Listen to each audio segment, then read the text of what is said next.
আসসালামু আলাইকুম। আপনারা সবাই কেমন আছেন? আলহামদুলিল্লাহ আমরা অনেক ভালো আছি। তো আমি আজকে রান্না করবো হচ্ছে কচুর ডাগা। তো কচুর ডাগা যেহেতু রান্না করবো, তো আমি একটা ছেলে দিয়ে ভালো করে পরিষ্কার করে নিচ্ছি। এবার কচুর ডাগাগুলো আমি অল্প পরিমাণে পানি দিয়ে হলুদ দিয়ে একটু সিদ্ধ করে নিয়েছি। তো সিদ্ধ করে নেওয়ার পর এগুলো সিদ্ধ হতে থাক, দেন আমি একটা হাঁড়ি বসে দিয়েছি চুলাতে। হাঁড়ি বসে দেওয়ার পর তারপর দিয়ে দিলাম হচ্ছে পরিমাণ মতো তেল দেওয়ার পর তারপর দিয়ে দিই পরিমাণ মতো রসুন আর পেঁয়াজ কুচি।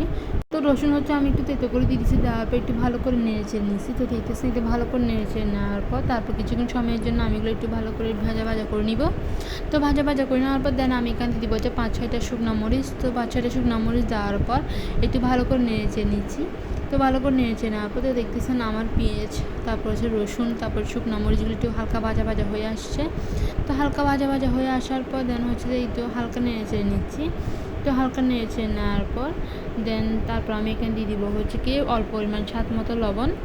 তো আমি মশলা দিয়ে দিব, মশলা দেওয়ার পর এগুলো ভালো করে নেড়েচেড়ে নিয়েছি।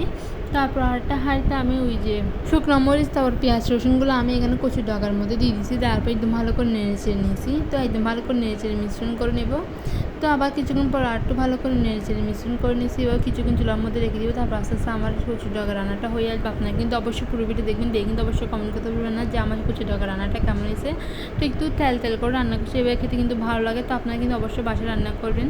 হ্যাঁ, এরকম কচুর ডাগা খেতে কার ভালো লাগে তারা কিন্তু অবশ্যই কমেন্ট করবেন। তো আমার ভিডিও এই পর্যন্ত। সবাই ভালো থাকবে, সুস্থ থাকবে। আল্লাহ হাফেজ, টাটা, বাই বাই।